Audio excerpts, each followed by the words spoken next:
Hello વિદ્યાર્થી મિત્રો, હું પીઆર બારોટ પ્રગતિ ટ્યુશનની ઓફિશિયલ YouTube ચેનલમાં આપ સર્વ મિત્રોનું હાર્દિક સ્વાગત કરું છું.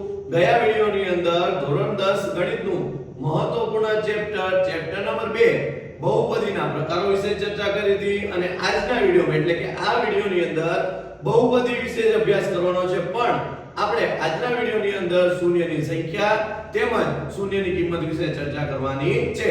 તો ચાલો સમય બગાડ્યા વગર શરૂ કરીએ. તો સૌથી પહેલા ગયા વિડિયોમાં આપણે તમને બહુપદીનો અર્થ અને બહુપદીના પ્રકારો વિશે જણાવ્યું હતું. આજના વિડિયોમાં આપણે જોવાનું છે શૂન્યની સંખ્યા એટલે કે બહુપદીમાં શૂન્યની સંખ્યા કેટલી હોય. હવે શૂન્યની સંખ્યા કેટલી રીતે પૂછાય? બે રીતે પૂછાય.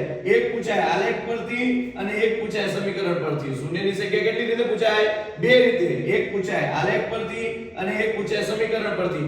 એક માર્ક માટે ખૂબ મહત્વપૂર્ણ પ્રશ્ન છે. તો શૂન્યની સંખ્યા કઈ રીતે શોધવી? તો ચાલો જોઈએ.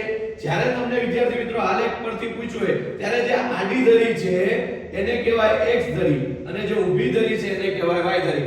આલેખમાં જે આડી ધરી છે એને x ધરી કહેવાય અને જે ઊભી ધરી છે એને y ધરી કહેવાય. હવે જ્યારે તમને એમ પૂછે કે p of x માટે શૂન્યની સંખ્યા કેટલી, આવો આલેખ આપ્યો હોય, આવી રીતે વચ્ચે એક રેખા પસાર થતી હોય અને તમને પૂછવામાં આવ્યું હોય કે p of x માટે શૂન્યની સંખ્યા કેટલી, ત્યારે સાવ સિમ્પલ વાત એક જ યાદ રાખવાની કે x ધરીને, કઈ ધરીને વિદ્યાર્થી મિત્રો? x ધરીને એટલે કે આડી ધરીને જેટલી વાર રેખા સ્પર્શતી હોય એટલે કે જેટલી વાર રેખા x ધરીમાંથી પસાર થતી હોય એટલા p of x માટેના શૂન્ય મળે. તો ચાલો જોઈએ.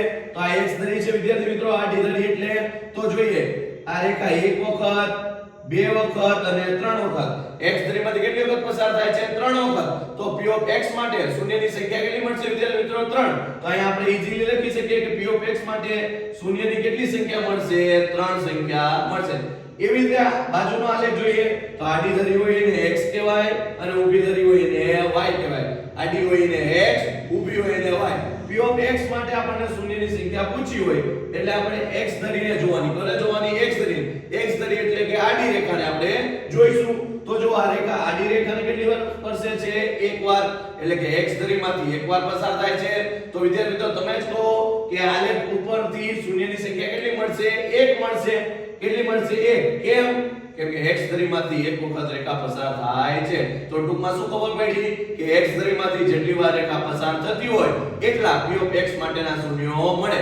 હવે તમને ઊંધું પૂછે કે p of y માટેના શૂન્ય કેટલા મળે? તો y માટેનું પૂછે ત્યારે તમારે y ધરીને જોવાની. y ધરીમાંથી જેટલી વાર પસાર થતી હોય એટલા શૂન્યો મળે. તો આલેખ ઉપરથી શૂન્ય જોયા. હવે એ જોઈએ કે સમીકરણ પરથી શૂન્યની સંખ્યા. હવે આ વાત છે સૌથી અઘરામાં અઘરી. જોજો કેટલી અઘરી છે કે સમીકરણ પરથી જ્યારે તમારે શૂન્યની સંખ્યા મેળવવી હોય, શું મેળવવી હોય? શૂન્યની સંખ્યા. શૂન્યની કિંમત કહેતો નથી, ફક્ત ને ફક્ત શૂન્યની સંખ્યા કહું છું. તો એક જ વસ્તુ યાદ રાખવાની કે જેટલી મોટી ઘાત હોય, શું હોય વિદ્યાર્થી મિત્રો?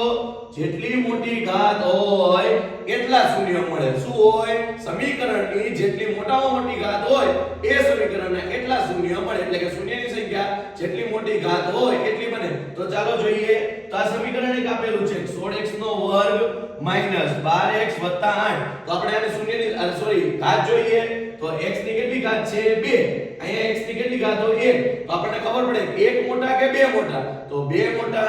તો આ સમીકરણની મોટામાં મોટી ઘાત કેટલી કહેવાય? 2 કહેવાય. તો આ સમીકરણ માટે શૂન્યની સંખ્યા કેટલી મળે? 2. કેમ? કેમ કે પહેલા તમને કીધું કે જેટલી મોટી ઘાત હોય એટલા શૂન્ય મળે. શું યાદ રાખવાનું?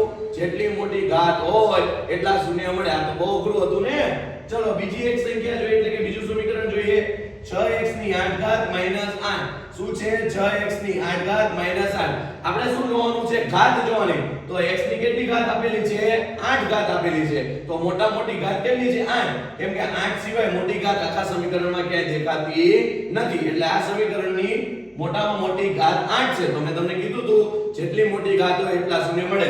તો આ સમીકરણ માટે શૂન્યની સંખ્યા કેટલી થઈ જાય વિદ્યાર્થી મિત્રો? 8. ઉપરના સમીકરણ માટે 2. કેમ? કેમ કે જેટલી મોટી ઘાત હોય એટલા શૂન્ય મળે. તો શૂન્યની સંખ્યા બાબતે આપણે શીખ્યા કેટલી રીતે પૂછાય? બે રીતે. એક પૂછાય આલેખ પરથી, બીજી પૂછાય સમીકરણ પરથી. આલેખ પરથી જ્યારે પૂછાય તો p of x માટે પૂછાણું હોય તો x ધરી ધ્યાન રાખવાની અને p of y માટે પૂછાણું હોય ત્યારે y ધરી યાદ રાખવાની અને સમીકરણ પરથી એટલે કે બહુપદી પરથી પૂછાય તો એક જ વસ્તુ યાદ રાખવાની કે બહુપદીની જેટલી મોટી ઘાત હોય એટલા શૂન્ય મળે એટલે કે મોટામાં મોટી જેટલી ઘાત હોય એટલા શૂન્યની સંખ્યા મળે. ત્યારબાદ આપણે ચર્ચા કરીએ વિદ્યાર્થી મિત્રો શૂન્યની કિંમત વિશે. કેની વિશે ચર્ચા કરશું? શૂન્યની કિંમત વિશે. હવે સાહેબ આ નવું લાયા કે શૂન્યની કિંમત એટલે શું? તો તમે અહીં જોઈ શકો છો કે શૂન્યની કિંમત એટલે ચલની કિંમત હોય. ચલ એટલે આપણે આગળના વિડિયોમાં કીધું હતું કે ABCD નો અક્ષર, સમીકરણમાં જે ABCD નો અક્ષર રહેલો છે એને આપણે શું કહીએ છીએ? ચલ કહીએ છીએ. તો એની જે કિંમત મળે એને આપણે શું કહેવું જોઈએ વિદ્યાર્થી મિત્રો?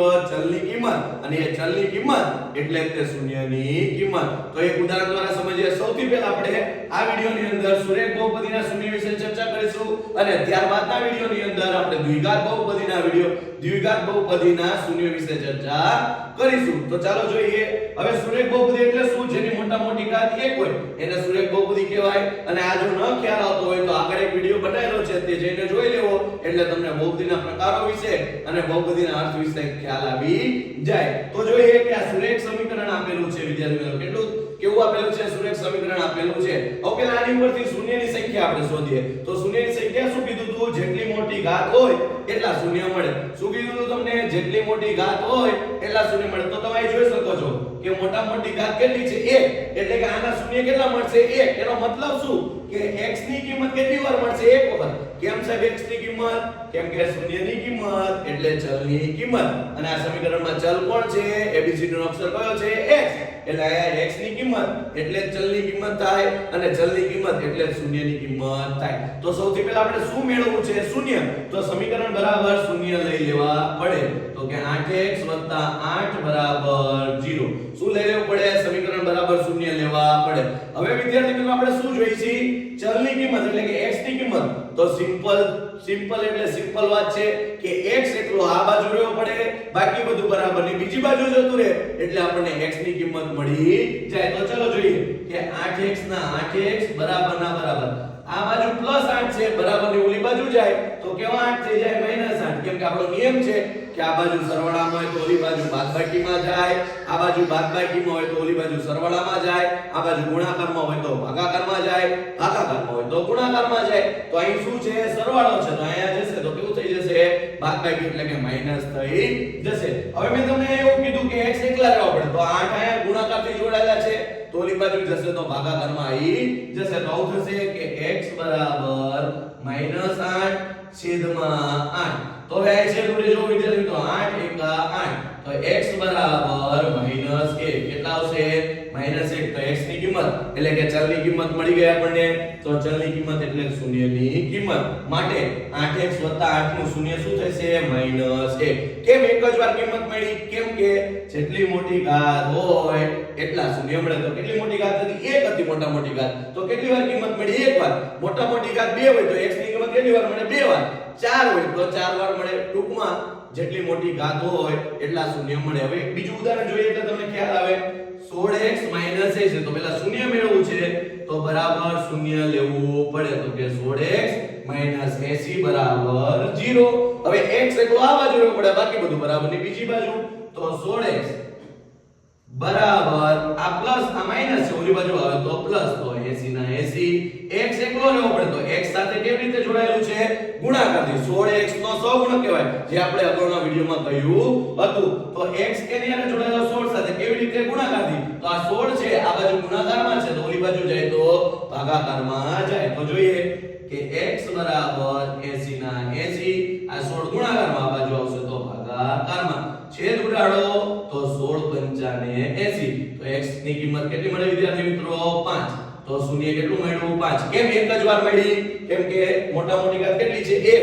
જેટલી મોટી ઘાત હોય એટલા શૂન્ય મળે. તો આ વિડિયોમાં આટલું જ. હવે દ્વિઘાત બહુપદીના શૂન્યની કિંમત વિશે ચર્ચા આપણે બીજા વિડિયોમાં કરશું. ત્યાં સુધી આ વિડિયોને જુઓ, ગમે તો લાઈક કરો, શેર કરો અને પ્રગતિ ટ્યુશનને પ્રેમથી સબસ્ક્રાઇબ કરો. આભાર.